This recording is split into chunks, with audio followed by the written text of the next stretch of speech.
Noisetier. Connu également sous le nom de coudrier, le noisetier est une plante aux multiples bienfaits. Il permet de lutter contre le vieillissement des cellules, contre le mauvais cholestérol et contre certaines dermatoses. Il contribue également à apaiser le stress et la fatigue mentale et peut aider à maigrir. Forme et préparation, huile, infusion, décoction. Propriétés médicinales du noisetier. Utilisation interne. Effet antioxydant, agit contre le vieillissement cellulaire. Efficace contre des maladies infectieuses et contre les rhumatismes. Contribue à lutter contre le mauvais cholestérol. Effet apaisant, contre la fatigue mentale et le stress. Contribue à lutter contre le cancer du côlon et contre l'anémie. Propriétés contre la diarrhée. Utilisation externe. Cicatrisant, soigne les ulcères, les dermatoses et les plaies. Indications thérapeutiques usuelles. Consommer de la noisette chaque jour contribue à diminuer le risque de maladies cardiovasculaires. Elle ralentit le vieillissement des cellules et permet de lutter contre le cancer du côlon. Ce sont les composés antioxydants qui réduisent ces maladies. Le noisetier a également une action contre le diabète et contre le mauvais cholestérol. Autres indications thérapeutiques démontrées. Certains éléments du noisetier possèdent des propriétés amaigrissantes. Les fibres contenues dans la noisette aident à normaliser le transit intestinal. La plante permet aussi de soulager les états fiévreux.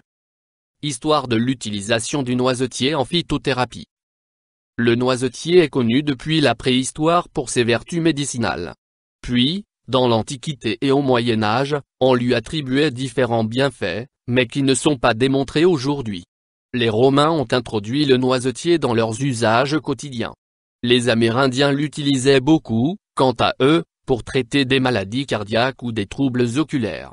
Ces derniers réalisaient aussi des colliers avec des fragments de tiges de noisetier qui, portés autour du cou, permettaient de soulager les douleurs dentaires. Aujourd'hui, cet usage perdure dans certaines régions du monde, notamment pour soulager les poussées dentaires des bébés. Description botanique du noisetier. Le noisetier est un arbuste disposant de rameaux plutôt flexibles. Le fait de ne pas avoir d'odeur le rend particulier. Il peut atteindre jusqu'à 5 m de haut. Il possède des feuilles ovales qui comportent beaucoup de nervures et dont les pointes sont caractérisées par des doubles dentures sur les bords.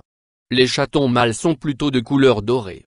La noisette, le fruit du noisetier, contient sous son enveloppe une graine comestible. Le noisetier pousse en Afrique du Nord, en Europe et en Asie mineure. Il peut se développer en altitude, jusqu'à un 500 m, et en bord de rivière ou de jardin. Composition du noisetier. Parties utilisées.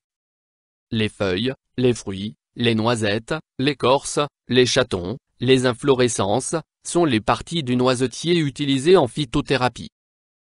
Principes actifs. Les principaux actifs du noisetier sont les flavonoïdes et les tanins.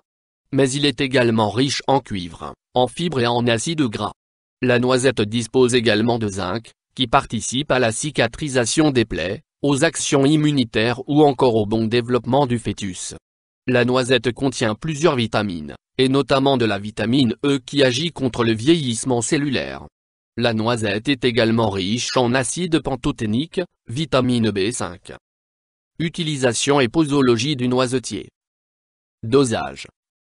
Pour faire des infusions ou des décoctions, plusieurs parties du noisetier seront utilisées. Moins laisser macérer les feuilles plusieurs heures avant d'en servir 25 g par litre d'eau et en prendre 2 tasses par jour. Moins les chatons peuvent être aussi préparés en décoction. Les doses prescrites sont de 50 g par litre d'eau. Il faut les faire bouillir durant 3 minutes, puis les laisser reposer durant 15 minutes avant de filtrer. Il est particulièrement conseillé de prendre une tasse à la fin de chaque repas pour obtenir un effet amincissant. Moins les noisettes peuvent aussi se manger, sans subir aucune transformation, lors des 2 premiers repas de la journée. Moins en usage externe, des frictions sur la peau peuvent être réalisées à l'aide de l'huile de noisette. Enfin, les décoctions, appliquées en compresse, contribuent à apaiser les affections de la peau. Précaution d'emploi du noisetier. Il est nécessaire de respecter les doses prescrites pour éviter tout risque d'allergie, même pour les individus habituellement non allergiques. Contre-indications. Les personnes allergiques aux fruits à écales et aux oléagineux ne doivent pas consommer de noisettes. Effet indésirable. Aucun effet indésirable véritablement démontré. Cependant, la noisette peut provoquer le syndrome d'allergie orale ou syndrome pollen-aliment. En général, ce sont les individus déjà sensibles au pollen qui développent cette autre forme d'allergie. Interaction avec des plantes médicinales ou des compléments. Aucune interaction connue. Interaction avec des médicaments. Aucune interaction connue. Avis du médecin. Des bienfaits reconnus. Le noisetier est reconnu pour ses bienfaits contre le diabète, le mauvais cholestérol, LDL, et pour une normalisation du transit intestinal. Il possède aussi des propriétés amaigrissantes. Celles-ci seraient dues aux fibres contenues dans le fruit. Cette plante est aussi un excellent cicatrisant et dispose par ailleurs de propriétés antioxydantes, lesquelles permettent un net ralentissement du vieillissement des cellules. Enfin, le noisetier est reconnu pour ses actions anti-inflammatoires. Avertissement. Il est nécessaire de toujours respecter les doses prescrites afin que les bienfaits du noisetier soient optimaux. Dans le cas contraire, l'utilisation de cette plante peut conduire à des allergies. Cependant, quel que soit le but recherché, il est toujours préférable de consulter un médecin ou un pharmacien avant d'entamer un traitement. La recherche sur le noisetier. Les travaux de recherche récents sur le noisetier se penchent sur le contenu du bois de noisetier. Les chercheurs s'interrogent sur les réels pouvoirs et possibilités qu'il pourrait offrir, et plus précisément sur les effets des colliers et des bracelets portés à long terme. YouTube Dr Alabé.